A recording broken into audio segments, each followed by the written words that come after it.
Enfin, quand je suis redescendue de l'Everest, j'étais en mode: «Je ne ferai plus jamais de 8 000 de ma vie, c'est terminé». Je suis pas quelqu'un qui ait besoin de faire, tout 100 parfait. Enfin, moi, c OK. pour moi, c'est OK d'être à 90-95 parce qu'en fait, au bout d'un moment, enfin, sinon tu mets la rate au courbouillon toute la journée, tu te stresses pour absolument tout.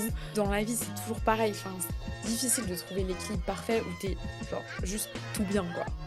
Non, mais c'est vrai, Oui, enfin, au bah bout oui. d'un moment mais après je pense que c'est le propre de l'homme aussi. Mmh. C'est tellement le tourbillon et tout le temps, toute la journée, je me dis: «Profite, profite, profite, essaye de profiter». Et si on décryptait ensemble la recette du courage? Bienvenue dans The Patronne. Aujourd'hui, j'accueille Constance Scherer. Constance, tu es la directrice et la fondatrice de l'association 7 sommets contre la maladie. Tu viens de monter notamment l'Everest, tu es la plus jeune Française à avoir monté l'Everest. Ce projet rentre dans un projet plus large et qui a démarré d'une manière un petit peu fortuite. Tu vas nous en parler du début de ce projet. C'est lié à ton papa. Oui. Bienvenue, je suis très émue de t'avoir aujourd'hui parce que je suis très heureuse de te rencontrer et en même temps, je sais que tu es dans une vague, dans un tourbillon en ce moment médiatique puisque tu viens de lancer ton 1er roman Oui. et donc je suis très heureuse de t'avoir. Bienvenue sur The Patronne, Constance. Bah, merci à toi, merci pour l'invitation et ravie d'être là aujourd'hui. Nous allons parler bien sûr de ton association, de ce projet, du fait que tu es considérée comme une aventurière puisque tu gravis les plus hauts sommets du monde. Peux-tu, en quelques mots, pour ne pas répéter, pour ceux qui ne connaissent pas Constance, vous trouverez énormément de contenu magnifique justement sur ses ascensions. Quelques mots sur ce projet et sur ton association, s'il te plaît. Oui, avec plaisir. Ben, moi, j'ai perdu mon papa, d'un cancer du pancréas quand j'avais 9 ans. Il s'est battu pendant 4 ans contre la maladie et en fait 14 ans après son décès, donc en mai 2021, j'ai retrouvé une lettre, dans laquelle il expliquait qu'il souhaitait que ses cendres soient dispersées sur les 7 sommets Donc juste et ta maman t'en avait jamais parlé de cette non, lettre. Pourtant elle la connaissait? tout le monde la connaissait. Ma OK, mère, ma famille, les amis de mon père, et j'ai découvert en fait, après l'ascension de mon premier sommet, le Kilimandjaro, que c'était le projet de mon père de faire les 7 sommets pour, d'accord. devenir un modèle pour les personnes atteintes de cancer et qu'il voulait écrire un livre justement, qu'il avait déjà commencé. Et donc c'était un de ces projets qu'il avait, démarré, enfin en tout cas qu'il s'était lancé en se disant: «Le jour où je serai guéri, je pourrai faire ça». C'était lié à sa maladie ou c'était un projet même d'avant? Non, c'est lié à sa maladie. Par contre, on lui a tout de suite annoncé qu'il y aurait pas d'autre issue, que la mort, donc il savait qu'il allait Mmh. jamais guérir de son cancer, c'était sûr. On lui avait même donné que 6 mois à vivre et il a vécu 4 ans. Donc c'était déjà, finalement, enfin, il avait l'épée Damoclès sur sa tête, mais il a réussi à la rallonger le plus longtemps possible et à encore être, à certains moments, bien pour, imaginer, pour créer, pour avoir des idées, pour, bah, essayer de partir de la meilleure manière possible et de nous laisser des choses, à moi et ma maman et notamment, ce projet un peu fou et après, ben, pourquoi il a eu cette idée de faire les 7 sommets, personne ne le sait, on ne sait pas d'où ça vient, exactement. Juste, évidemment, c'était un fan de montagne et c'était un peu toute sa vie la montagne, même Mmh. si, il travaille dans la banque, donc absolument Rien à rien à voir. voir. Et il était pas, skieur ou sportif de haut niveau dans un sport de montagne. Il avait fait du handball, toujours fait du sport, mais pas l'alpinisme.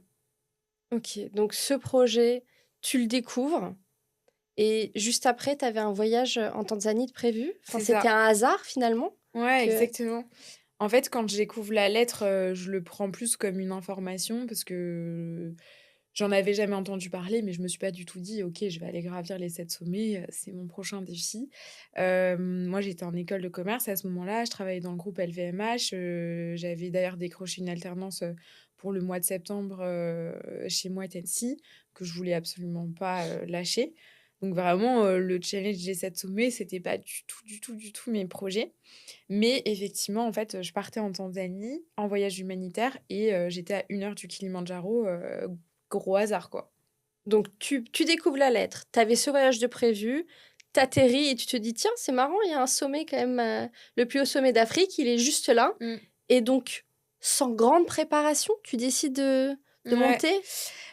Bah, en fait, du coup, moi, j'avais découvert, dès que j'ai compris ce qu'étaient les 7 sommets, enfin, j'ai un peu regardé évidemment sur internet, je me suis renseignée.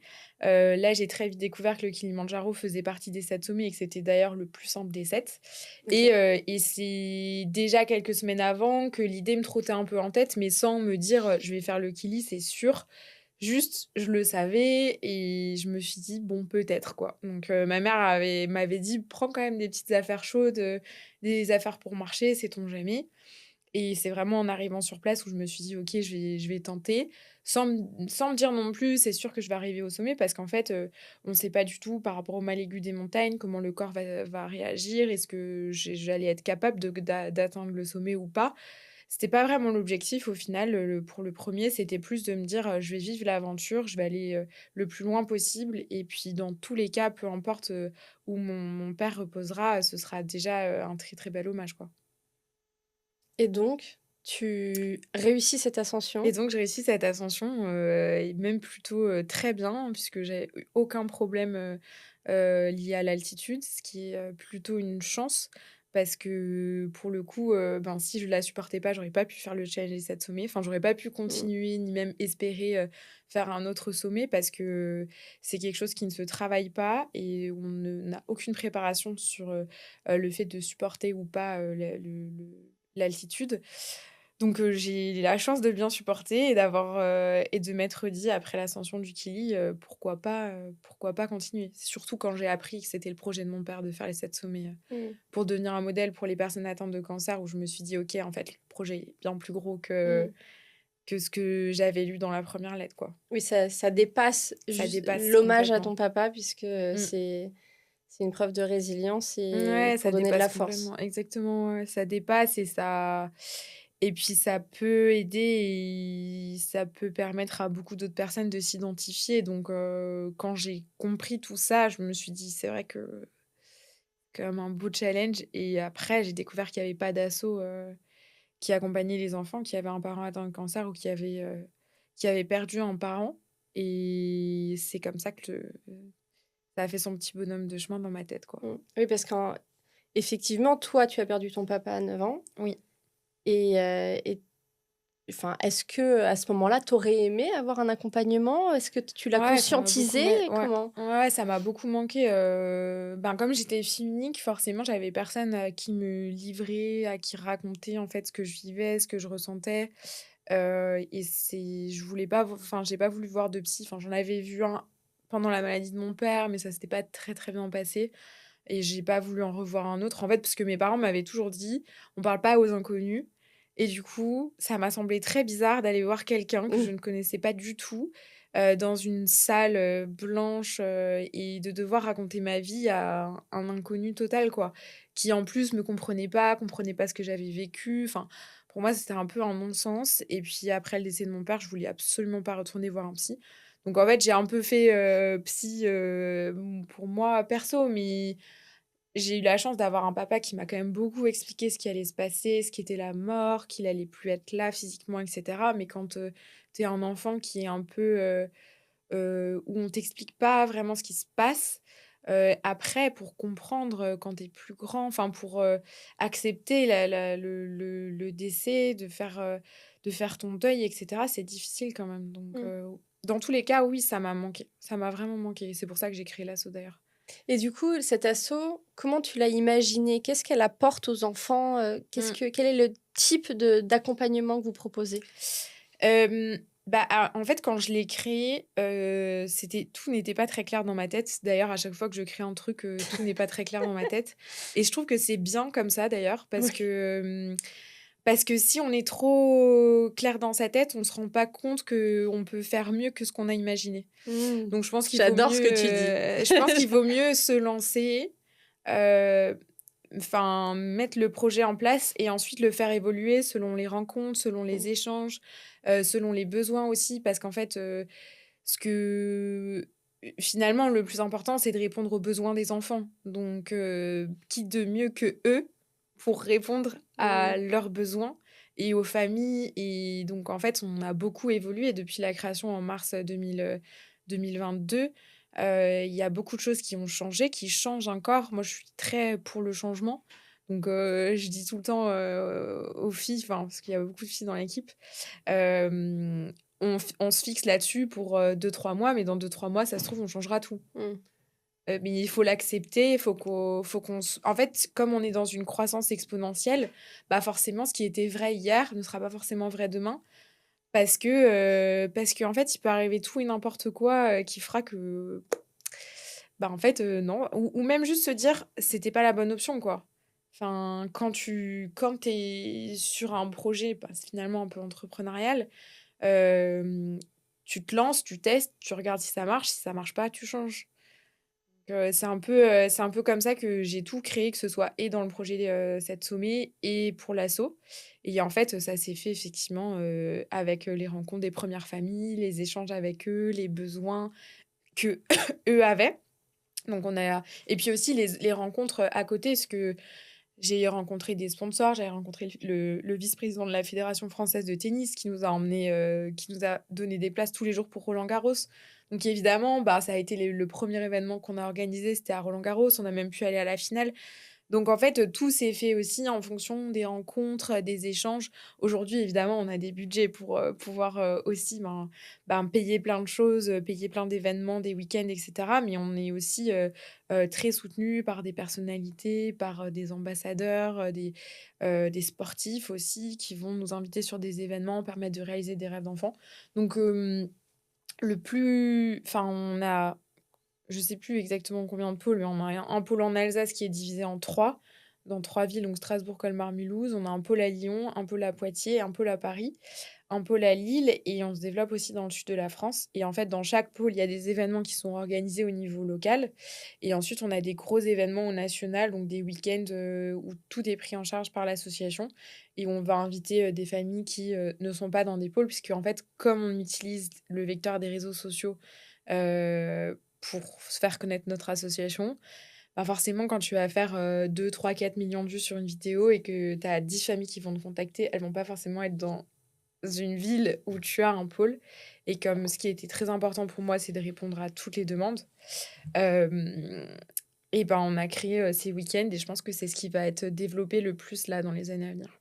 Donc l'idée, c'est de proposer des moments, hors du temps un peu Mmh. extraordinaires pour ces enfants-là, pour qu'ils puissent, Ouais. sortir de l'hôpital ou en tout cas de ces moments qui sont difficiles, Ouais, liés à la exactement. maladie d'un parent? Ouais, exactement. En fait, l'objectif, c'est après, du coup, c'est toute la famille. Donc, c'est l'enfant qui est au cœur des projets et qui est enfin, voilà, qui est vraiment central pour nous. Mais c'est aussi, pour, les familles, pour les parents, enfin, tout le monde est convié aux événements.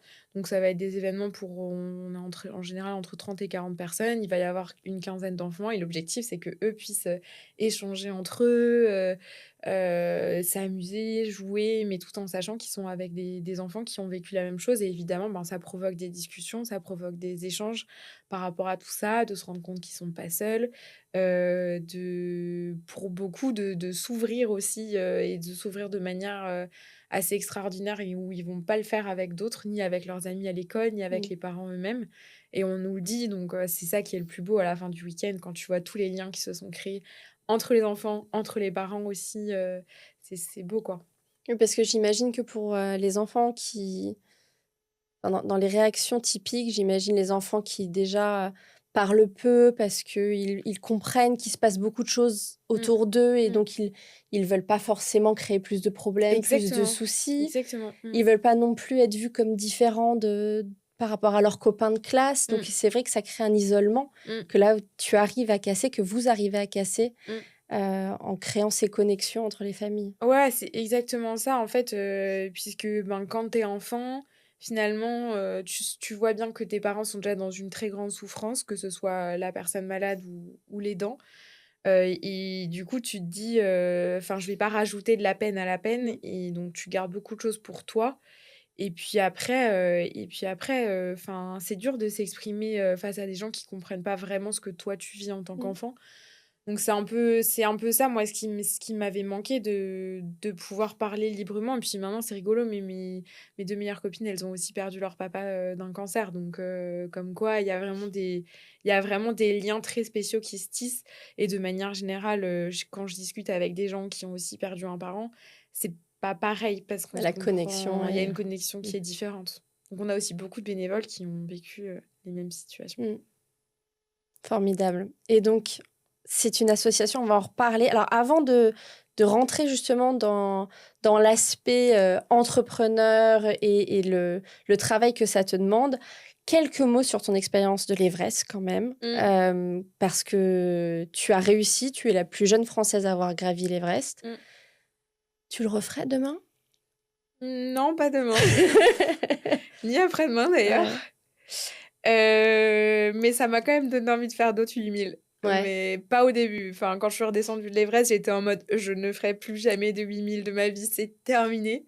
Ouais, on était vraiment morts et en fait, j'avoue que 48 heures plus tard, donc on avait fait un stop à l'hôpital parce qu'on avait eu un peu des gelures, on a vraiment eu une mauvaise météo pour le sommet et du coup, 48 heures plus tard, sortie de l'hôpital, ça commençait déjà à trotter dans ma tête en me disant: «Bon, peut-être un autre Fimil un jour», voilà. Pas tout de suite parce que là, j'ai beaucoup, beaucoup de projets, sur les 2 3 prochaines années, le planning est bien chargé. Mmh. Mais c'est pas impossible que je refasse des 8000, ouais. Parce qu'on parle quand même, c'est quoi, 42 jours sur 42 jours, 42 jours, 42 ouais. jours d'expédition? Ouais. Puisqu'il faut s'arrêter progressivement, il y a les checkpoints. Mmh. Ouais, C tout à fait. Ben, déjà 10 jours de trek pour aller arriver jusqu'au camp de base, puis ensuite une grosse partie acclimatation. On va faire des sommets, aux alentours pour continuer à s'acclimater et préparer son corps à l'altitude.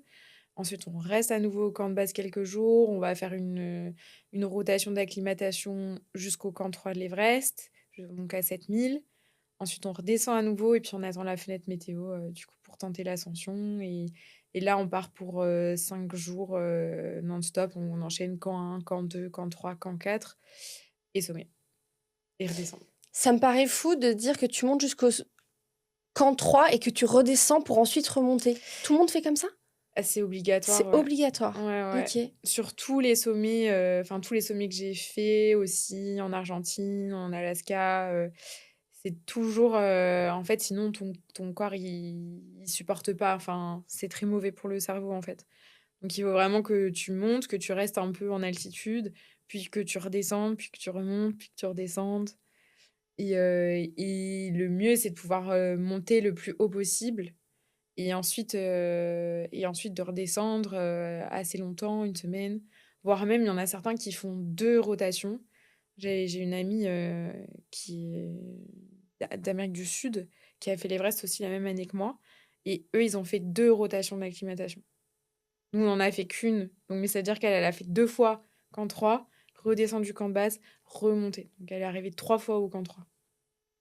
3 fois, 6 fois elle a passé l'Icefall, donc ouais, c'est ah, j'étais contente qu'on l'ait fait qu'1 seule fois nous, la Ouais. rotation, parce elle est bien dure quand même.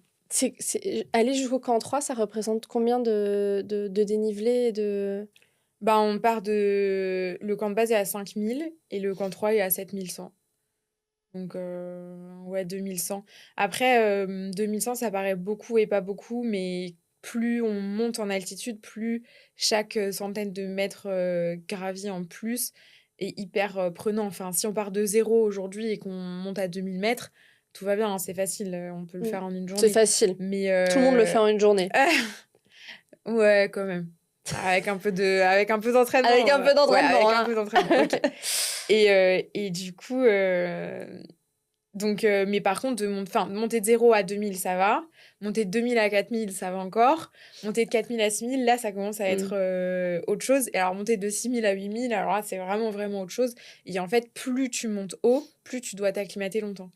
Donc par exemple, ben, le Denali, on l'a fait en 14 jours parce que c'était 6200 mètres, mais l'Everest, on l'a fait en 42, parce que c'était 8000 et en fait, ton corps prend plus de temps à s'acclimater, selon les Est-ce qu'il y a un moment où tu t'es dit: «C'est trop dur, je peux pas»? Je me le suis un peu dit après, je tu te le dis sans te le dire, quoi. Enfin, tu te dis pas: «Je peux pas», tu te dis: «C'est trop dur», mais tu te dis pas: «Je peux pas». Et y a la détermination est là, de toute façon. Ah ben, moi, j'ai toujours été très déterminée dans tous les projets que j'ai menés, depuis que je suis toute petite. Donc du coup, en fait, je connais mes limites et plus je monte enfin, plus je fais de la montagne et de l'alpinisme, plus j'apprends à connaître mes limites aussi. Donc je sais quand mon corps est trop, enfin, qu'on est sur la corde et qu'on passe dans la zone rouge, il faut jamais trop la dépasser et celle-là, je commence à assez bien la connaître maintenant. Parce que c'est ça qui est intéressant en montagne, c'est qu'on apprend vraiment à connaître son Mmh. corps et à connaître ses limites et du coup, je suis très à l'écoute de ça et il y a des moments, j'arrivais doucement vers la zone rouge, mais je l'ai jamais trop dépassée. Alors, en montagne, la zone rouge, tu la connais bien et dans ta vie professionnelle, sur la terre plate, est-ce que tu la connais bien ta zone rouge? Non, celle-là, je la connais un peu moins bien. Je pense que j'y approche là doucement, mais Parce que là, quand même, tu enchaînes ouais, ouais. vraiment Mmh. beaucoup, Beaucoup. beaucoup, beaucoup. Ouais, beaucoup trop même. C'est, évidemment l'Everest, et il y a eu toutes les préparations avant, toutes les ascensions avant, Ouais, ouais. c'est hyper impressionnant, très inspirant et en même temps, c'est une petite partie de tout ce que tu as à gérer aujourd'hui. Mmh, Là, tu sors un livre, mmh. tu gères une association, c'est quoi, en fait, ta vie aujourd'hui, ça ressemble à quoi? Ça ressemble à un cafouillis. Non, mais tout est en fait, comme il y a tellement de sollicitations tous les jours, à la fois entre l'asso pour récolter des fonds, donc ou que je sois marraine d'événements, de courses, de projets, de nouveaux mécènes, de nouvelles familles dans l'association, d'événements pour les enfants, heu, de réalisation de rêves, des choses comme ça. Donc ça, c'est sur la partie asso, mais après il y a moi, les demandes de conférences, d'événements, de médias, de podcasts, de sponsors aussi, de collaborations commerciales, de présence sur des événements avec des marques. Donc ça fait beaucoup en même temps. Puis j'ai mon travail à côté aussi encore.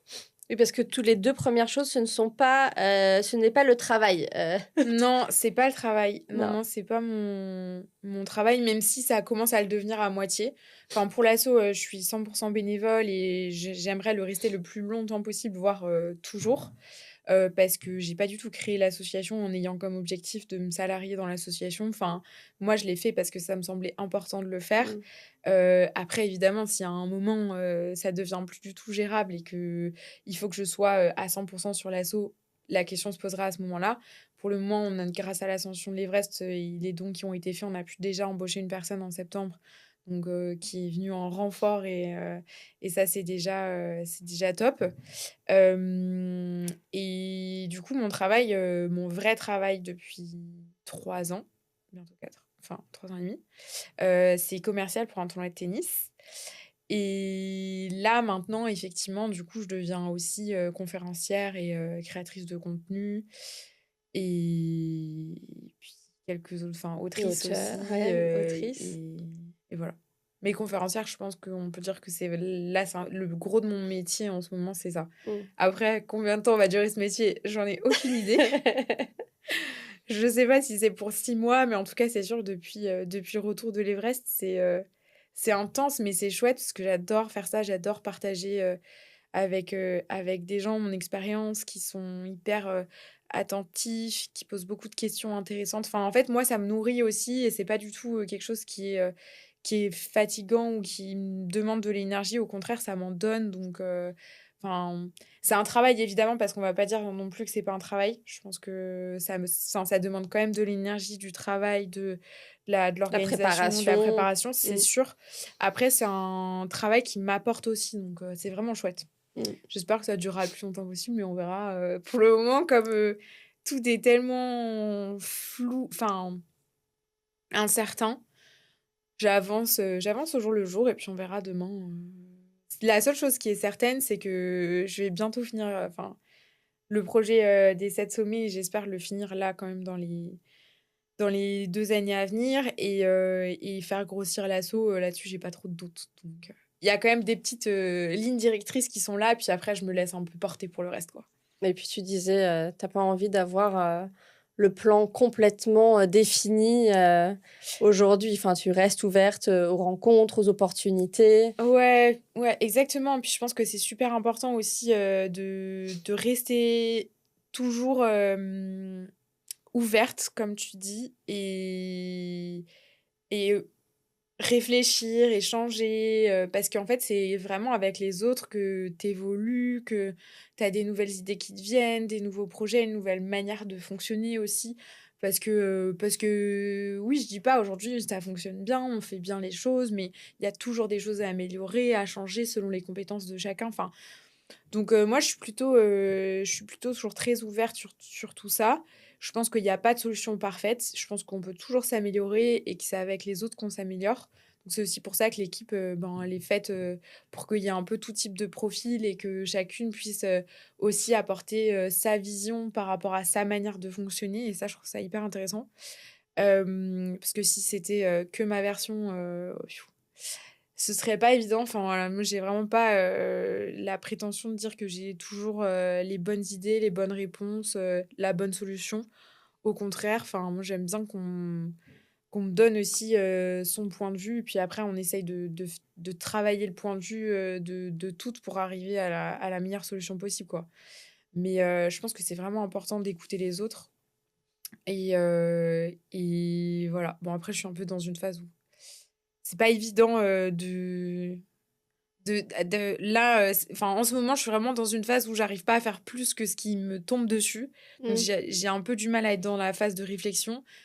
Je suis plus dans la phase où, «Oups, j'ai oublié de répondre à ça, oups, faut encore que je m'occupe de ça» et c'est plus les relances là qui sont voilà, mais je pense que d'ici janvier, ça devrait un peu se calmer. Je vais essayer de prendre aussi un peu de temps, en décembre pour, poser les sujets.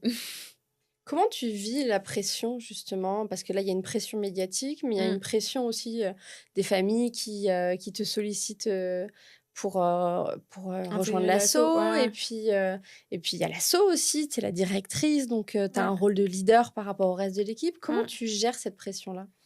Elle est pas évidente honnêtement, et je la ressens, de plus en plus même, bah, depuis le retour de l'Everest, je sens qu'il y a vraiment une énorme marche qui a été franchie, un gap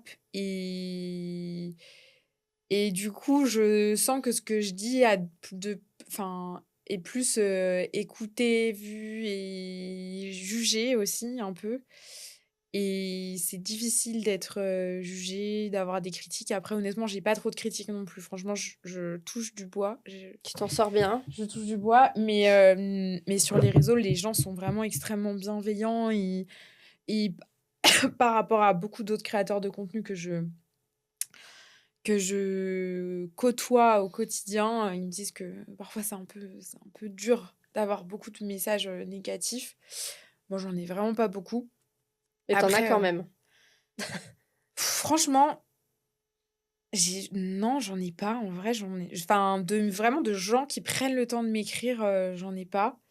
Après dans C'est les une bonne chose, commentaires ne commencez pas. ouais, après dans les commentaires, évidemment, enfin, encore une fois, tu vois, quand tu vas faire, 5 ou 6 millions de vues sur une vidéo, ben, cinq millions de personnes, non, il y a pas 5 millions de personnes qui vont être, derrière toi, qui vont dire que c'est formidable ce que tu fais et bravo et c'est totalement normal et j'accepte totalement les critiques. Enfin, pour ça, même, enfin, honnêtement, je m'en fiche un peu et puis, enfin, voilà, j'assume le fait que si je, parle de mon histoire et que je me «dévoile» entre guillemets sur les réseaux et que je suis visible sur les réseaux, ben, tu acceptes aussi le fait que, ben, tout le monde soit pas avec toi et puis au bout d'un moment, enfin, faut passer un peu au-dessus, quoi. Mmh. C'est pas toujours évident, mais ouais, faut essayer.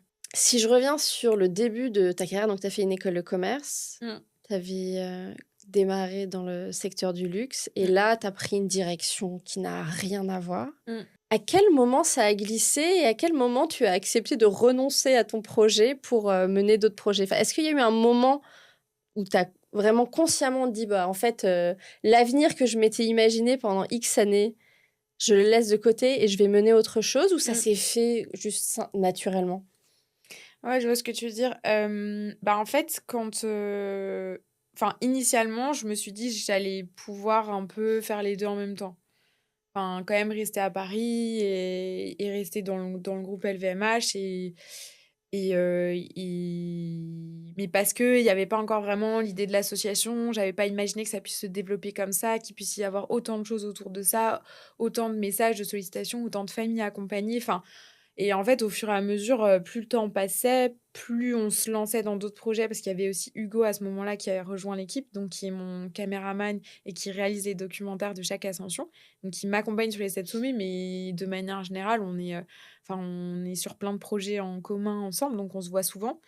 Et en fait, à un moment, on s'est rendu compte qu'on était arrivé au plus possible de continuer comme ça parce que épuisement absolu, bon là, pour le coup, j'étais encore à Bordeaux en école de commerce, donc forcément, c'était des allers-retours entre Paris, Bordeaux, venir à Strasbourg pour aller m'entraîner, aller dans les Alpes pour aller m'entraîner et cetera.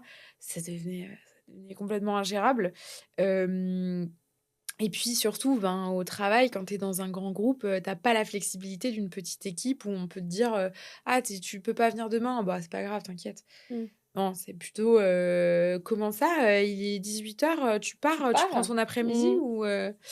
Donc forcément, ben, quand tu finis tard le soir, que tu arrives chez toi à 21h-21h30, que tu es déjà lessivé de ta journée qui a été bien chargée, mais que tu sais que, ben, tu as encore, plein d'autres choses à faire, plus, bah, continuer à t'entraîner puisque tu fais quand même un challenge sportif. Au bout d'un moment, Ça bah, passe pas.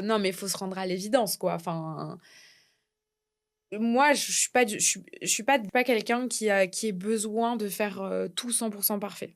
Enfin, moi, OK. pour moi, c'est OK d'être à 90-95 parce qu'en fait, au bout d'un moment, enfin, sinon tu mets la rate au courbouillon toute la journée, tu te stresses pour absolument tout. Donc, enfin, soit tu acceptes, de faire moins et de tout faire parfait, soit si tu acceptes de faire beaucoup de choses et d'être sur beaucoup de projets en même temps, bah, en fait, au bout d'un moment, enfin, les journées, elles font 24 heures, donc soit, tu te dis, ben, tu assumes le fait que tu feras de ton mieux, mais ce sera de ton mieux, mais tu pas non plus envie de mettre ta santé en danger, à dormir 4 heures par nuit et à trop te stresser sur les projets. Soit, bah, tu acceptes moins, mais sauf que c'est aussi frustrant parce que si tu acceptes moins, bah, du coup, les gens, ils comprennent pas pourquoi tu dis non. Donc ouais, il y a plein de choses, mais en tout cas, effectivement, c'est sûr que j'étais arrivée, enfin, mon travail n'était plus du tout compatible avec, la vie que j'étais en train de me créer à côté et c'était trop l'incompréhension au niveau de mes collègues et tout. Même si elles me soutenaient et qu'elles me soutiennent encore aujourd'hui et qu'elles m'écrivent régulièrement et je m'entends encore très bien avec elles. Je suis pas partie dans de mauvaises conditions, loin de là. Mais Il y avait un effectivement, décalage. bah, il y a un décalage Mmh. qui est énorme parce qu'en fait, quand tu bosses dans des boîtes comme ça, ben, tout le monde est à fond dans son travail. Enfin, Mmh. son travail, c'est sa priorité, Mmh. tu mets toute ton énergie dans ton travail. Sauf qu'en fait, moi, toute mon énergie, je la mettais dans absolument autre chose et je mettais un peu d'énergie dans mon travail, Mais moi. mais moins et Mmh. pas assez par rapport à ce qui était demandé. Donc oui, je remplissais mes objectifs, je faisais ce qu'on me demandait, mais je sais que, ben, quelqu'un d'autre aurait pu faire, 100 000 fois plus parce qu'il allait plus loin dans la démarche, parce qu'il allait chercher le petit truc en plus et que moi, en fait, j'avais plus vraiment l'envie Mmh. de d'aller chercher cette perfection, qui est demandée aussi dans l'univers du luxe. Donc voilà et puis, en fait, de toute façon, je voulais rentrer en Alsace aussi puisque Paris, c'était pas du tout fait pour moi. J'ai pas trop, enfin, bah, ça va, j'ai pas non plus pas aimé, mais alors maintenant, je suis très contente. Je viens à Paris presque toutes les semaines, donc je peux pas non plus dire que j'aime pas Paris, parce que je suis tout le temps là. Mais d'ailleurs, la semaine prochaine, je suis quasiment là toute la semaine. Et la semaine, il y a 15 jours, j'étais là toute la semaine. Mais je suis contente de me dire que mon pied-à-terre, il est pas dans Paris. Donc Ton ancrage, c'est il est à Strasbourg. mon ancrage, il est à Strasbourg, en Alsace.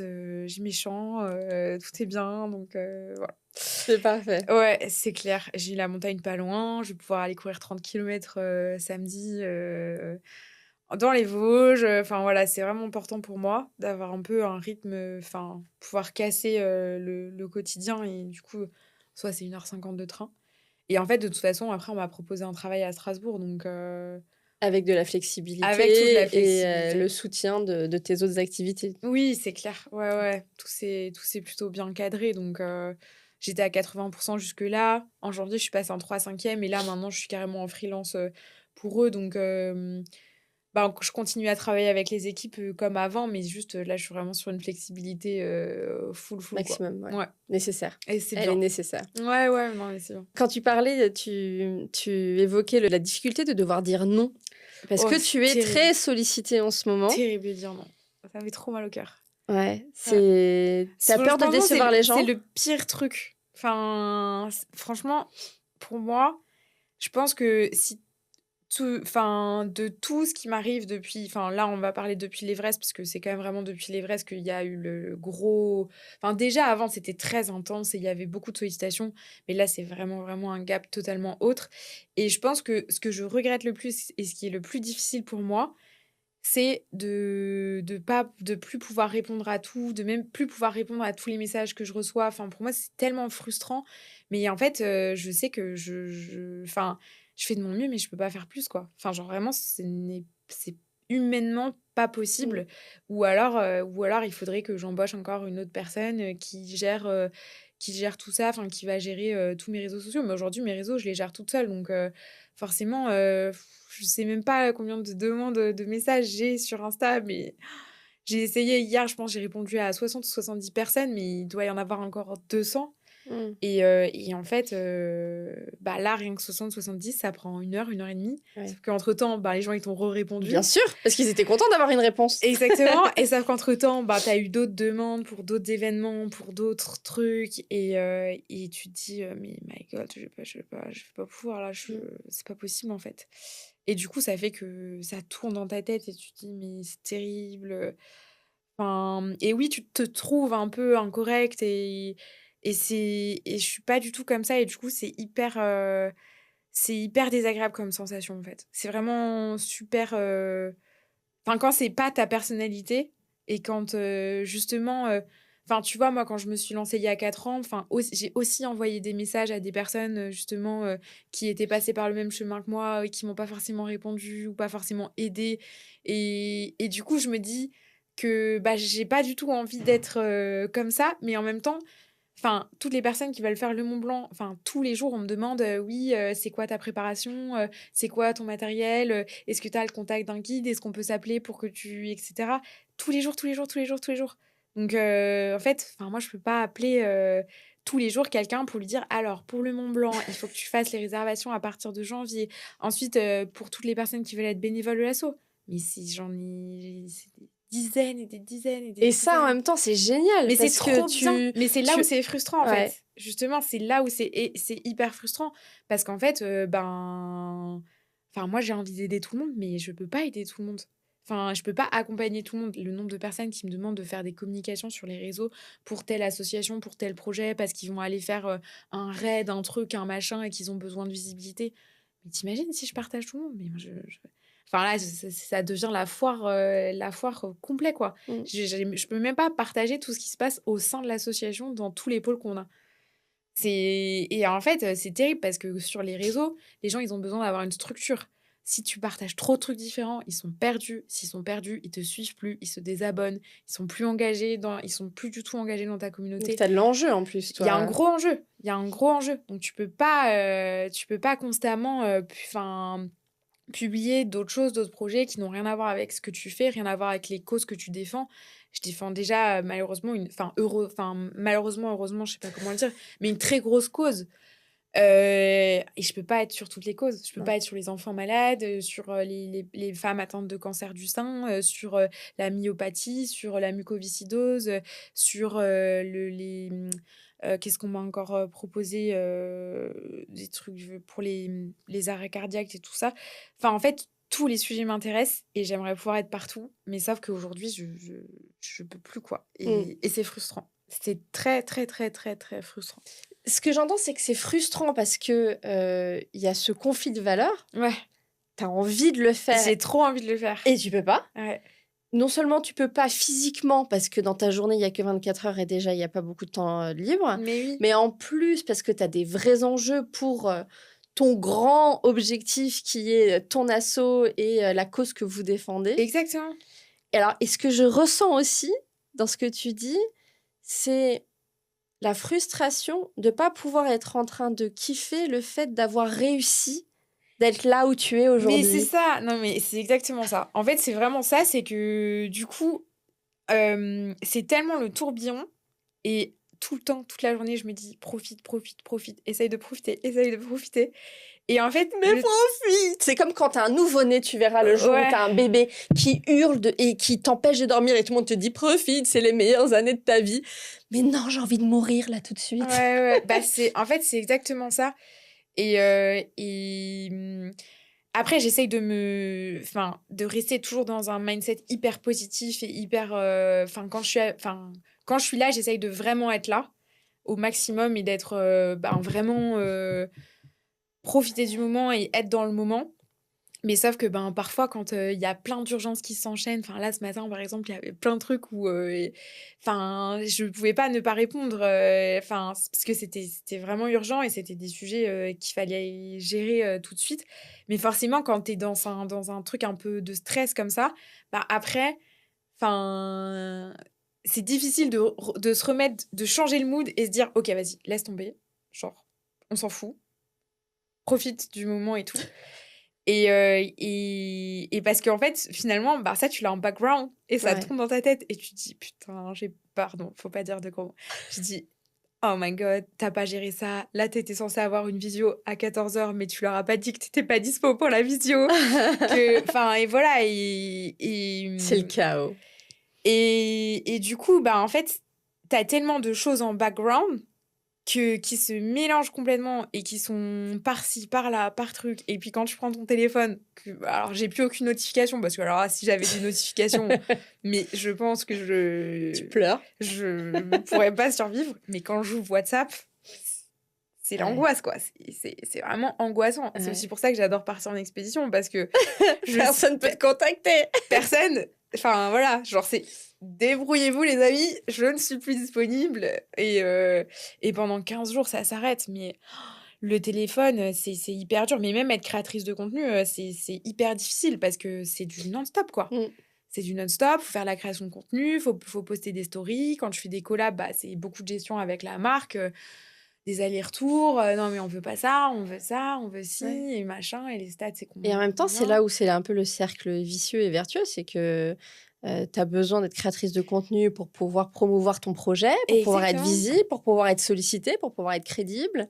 Exactement. Et du coup, en fait, là, je pense qu'on est un peu sur... dans la vie, il y a plein de paliers. Et je pense que là, en ce moment, c'est un peu un palier où il faut que je passe un step au-dessus, mais qui est pas facile à passer et où il faut qu'on change un peu plus l'organisation. Mais en fait, comme c'est très dans tous les sens, comme il y a beaucoup de choses et qu'on est tout le temps dans l'urgence, on n'a pas forcément le temps de se poser aussi. C'est ça le truc. C'est que faire l'hélicoptère, ça demande à un moment de se dire, de tout bloquer le reste. Hein. Et c'est ça, c'est de dire, ok, bon écoutez, là, pendant une semaine, je ne réponds à personne, je ne fais rien d'autre que de me prendre du temps pour cadrer les choses, quoi. Et je sais qu'il faut absolument que je le fasse. Là, je sais que c'est une urgence absolue. Tout le monde me le dit. Donc, il faut vraiment que je trouve le temps, mais c'est aussi que c'est pas ma personnalité. Et du coup, quand c'est... C'est quoi qui est pas ta personnalité? De cadrer ou de prendre, de faire une pause ou de dire non? Les trois. Les trois. Ouais, les trois.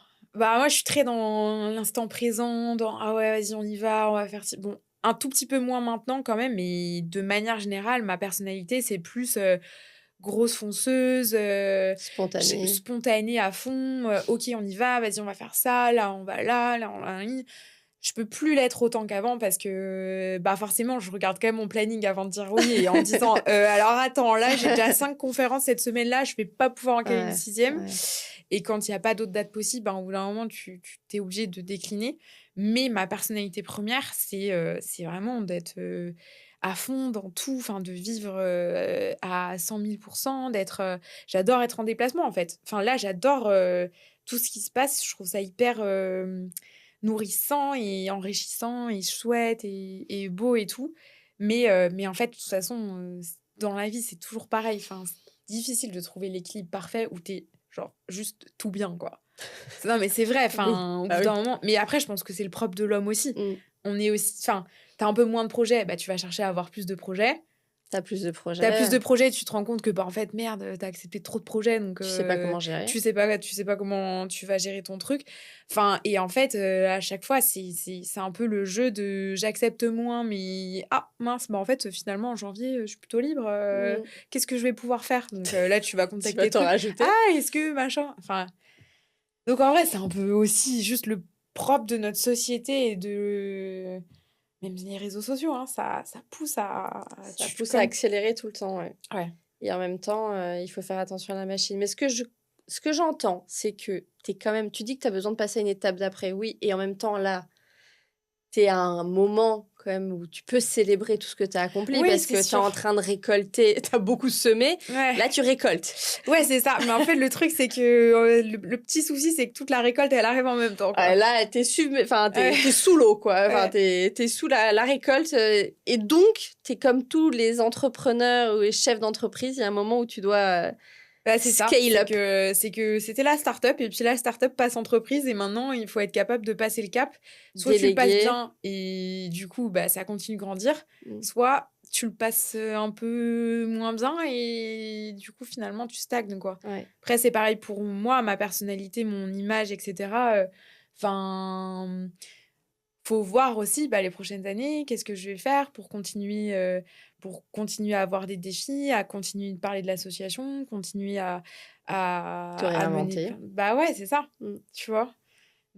Et c'est comme ça que, ben, quand tu es bien accompagné, il y a plein de chanteurs ou de sportifs, qui ont pas forcément été ou journalistes ou acteurs ou n'importe quoi, enfin, dans n'importe quel domaine, qui étaient excellents et qui ont pas été bien accompagnés et leur carrière, elle s'arrête vite, hein, si tu prends pas les Mmh. bonnes décisions au bon moment, Ouais, donc donc tu as cette conscience que même si tu es tu sous les projecteurs, là, il y a un vrai momentum, en fait, mmh, pour toi, mmh, et tu as quand même conscience que ce virage, il faut que tu arrives à bien c'est l'appréhender ça, pour pas te prendre le mur. c'est ça, exactement. Bah, pas me prendre le mur à tous les niveaux parce que en fait, ben, tu sais que alors évidemment, faut pas non plus faut pas dramatiser la situation non plus, je veux dire, l'association, elle va vivre encore, les 10 prochaines années, c'est absolument certain. Mon challenge des 7 sommets, je vais arriver au bout, c'est absolument certain. Après, il y a d'autres projets qui sont en discussion aujourd'hui. S'ils se font, ben, ça va être absolument énorme. Ça va être encore beaucoup, beaucoup plus fou que ce que c'est aujourd'hui, mais peut-être qu'ils seront pas non plus Mmh. ben, d'ici 2 3 ans, les choses vont se calmer, vont s'apaiser et bah, peut-être que je vais devoir reprendre un travail en full time à côté. Je sais pas, en fait. Mmh. Tu sais pas trop donc à un moment, c'était très, très angoissant et puis maintenant, j'essaye de prendre du recul en me disant: «Écoute, on verra, voilà. Déjà, fixe-toi la prochaine année, fais de ton mieux, vraiment juste fais de ton mieux. C'est déjà le mieux que je puisse faire, en fait. Mmh. Après, au bout d'un moment, bah, ouais, je peux pas satisfaire tout le monde, je peux pas me dédoubler non plus, je suis obligée de dormir la nuit, voilà, il y a des obligations, physiques et physiologiques, pour tout le monde et puis, voilà, tu peux pas satisfaire 100 quoi. Et puis même, enfin, tu es très engagée avec l'asso, avec cette Ah ben, cause, ouais, ouais, avec cette envie d'accompagner les enfants, et moi, ce que j'ai envie de te dire, c'est, c'est la priorité. ah, mais surtout, il faut que toi, tu kiffes l'expérience. Mmh. Tu vois? Tu as le droit de faire en sorte que toi, tu vives bien ce moment Ouais, ouais. parce que ton énergie, ce que tu offres aux enfants, Mmh. tu arrives à le faire parce que tu fais attention à toi. Ouais, ouais. Après, quand je suis avec les enfants, j'ai toujours un nouveau souffle. Ouais.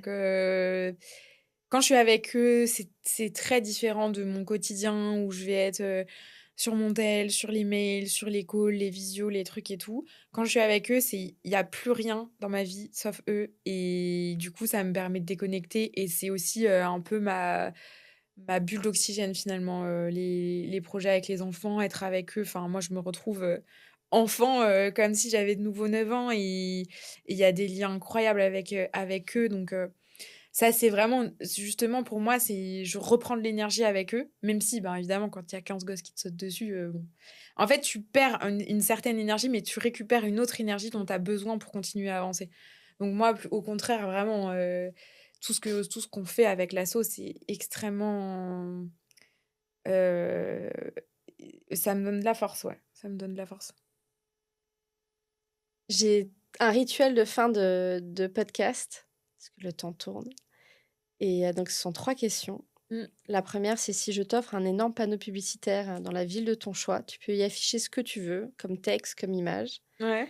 Qu'est-ce que tu y affiches? C'est ton message au monde. Hem, Parce qu'en fait, j'ai tellement de choses à dire. Si on peut le diviser en Tu 4. peux mettre autant de post-it que tu veux. Ah, je peux mettre autant de post-it que je veux? Hem, Ben, en fait, je pense que enfin, le mot global, ce serait, bah, la mise en avant, en fait, de la cause, que je défends et qu'on défend avec l'association. Parce qu'aujourd'hui, ben, il y a pas beaucoup de porte-parole sur l'accompagnement des enfants qui ont un parent atteint de cancer ou qui ont perdu un parent et l'importance, en fait, que ça a. Donc je pense qu'il y a un gros message à passer, par rapport à ça et du coup, ben, évidemment, pour accompagner plus de enfin, un message qui serait à la fois dédié aux familles de l'association pour, ben, pouvoir accompagner plus de familles, à la fois un message dédié, aux à des mécènes ou à ou à des personnes privées, ben, pour pouvoir récolter plus de fonds. Ce qui finalement sont nos 2 axes, qui sont vraiment super importants. Et puis après qu'il y ait, bah, des personnalités, des ambassadeurs, qui aient envie, ben, de communiquer avec nous, de nous donner de la force, de prendre du temps pour les enfants, de les rencontrer, de leur apporter aussi, leur vécu, leur aide, leur soutien, et leur permettre de rêver grand. Donc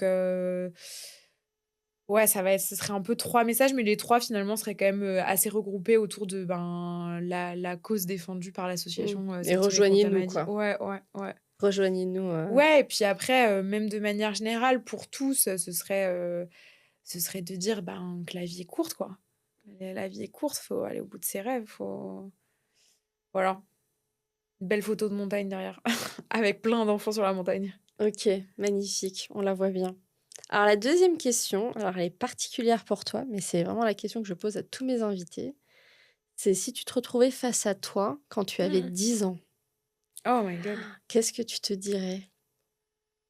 Qu'est-ce que je me dirais? Ben, moi, je pense que je serais plutôt fière et heureuse du parcours, et de tout ce qui a été fait.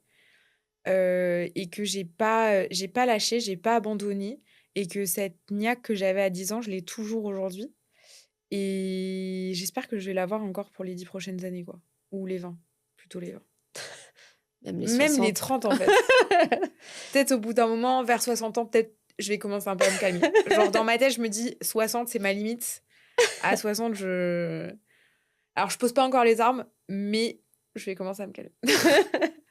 Ah, je suis sûre à 60, tu feras encore un Si triathlon, je vais faire encore, 170, je ferai l'UTMB, je serai la plus vieille femme à faire l'UTMB. Exactement, exactement. Ah peut-être, c'est pas impossible. On verra déjà si le physique suit, mais Je te le souhaite. Et dernière question, alors quel projet t'as pas encore lancé parce que t'as pas osé? Et si tu avais pas peur de le faire, tu le lancerais? Alors pour toi, la question est difficile. Est-ce qu'il y a ah! quelque chose que tu oses pas faire, que tu oses pas lancer comme projet? En fait, ah ouais, OK. Alors c'est pas que j'ose pas, mais c'est que je pense que c'est pas encore le bon moment. OK. Donc du coup, mais du coup, je pense pas que je vais en parler parce que sinon ça va cramer mes cartes, de ce que j'ai envie de dévoiler dans les années à venir. Mais, sur un projet vraiment où j'ose pas,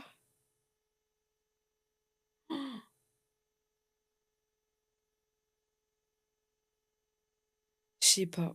Alors là, vraiment, je sais pas. Attends. Un projet où j'ose pas aller parce que ça me fait peur. Parce que pour l'instant, ça te fait peur. Tu te sens pas encore prête. Bah, en fait, le truc, c'est que comme, je sais pas encore où je veux aller sur certains trucs, enfin, il y a des choses qui m'appellent un peu et où je me dis: «Ah, je sais pas trop si je serais capable» ou enfin, si ça pourrait être, mon truc. Mais par exemple, dans le monde de la télé, du journalisme, on m'en a déjà parlé plusieurs fois et je sais pas vraiment si j'ai le bon profil et si c'est quelque chose qui pourrait fonctionner avec ma personnalité. Après, il y a vraiment beaucoup d'autres projets qui sont sur le feu et je sais pas s'ils verront le jour ou pas, un jour. Par superstition, Hem, on va les laisser. par superstition et aussi pour laisser un peu le suspense quand même, Bon, ouais. le jour où tu lances ton gros projet auquel tu pensais là, tu m'envoies un petit message, c'était ça le projet dont je t'ai pas parlé la Ah dernière ouais. fois. OK, bah, écoute, ce que je vois, c'est que tu n'es pas trop du genre à ne pas lancer les projets qui te font envie là tout de suite. Ouais, non, non. Mais en Tu fait, franchement, depuis l'Everest, enfin, déjà avant, depuis bien longtemps, j'ai pas trop de limites, en fait, Mmh. dans ce que j'ai envie de faire et dans ce enfin, quand j'ai une idée en tête, je me dis: «Bah, on verra bien», tu vois? Tu tentes, si ça marche pas, c'est pas très grave, en fait. Mmh. Enfin, si ça marche pas, c'est que ça devait pas marcher comme ça marchera d'une autre manière, enfin, voilà. Bah, écoute, je suis, ravie d'entendre ça, c'est une belle conclusion.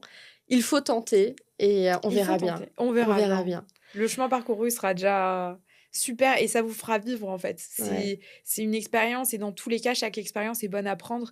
C'est mieux que de rester allongé sur son canapé quand même, donc à regarder la télé, enfin, justement, ce que vous voyez à la télé, vous pourriez le faire. C'est clair. En tout cas, je sais pas si je serai capable de suivre tout ce que tu fais, mais en tout cas, c'est une sacrée dose d'inspiration. Merci Merci à beaucoup pour toi. ton temps Merci. et à très bientôt. À bientôt. Merci à toi d'être resté jusqu'au bout. J'espère que cet épisode t'aura plu, intrigué, inspiré et n'hésite pas à le partager ainsi que de laisser une évaluation, un commentaire. Ça aidera énormément le podcast à être plus diffusé. Merci et à très bientôt sur The Patron Podcast.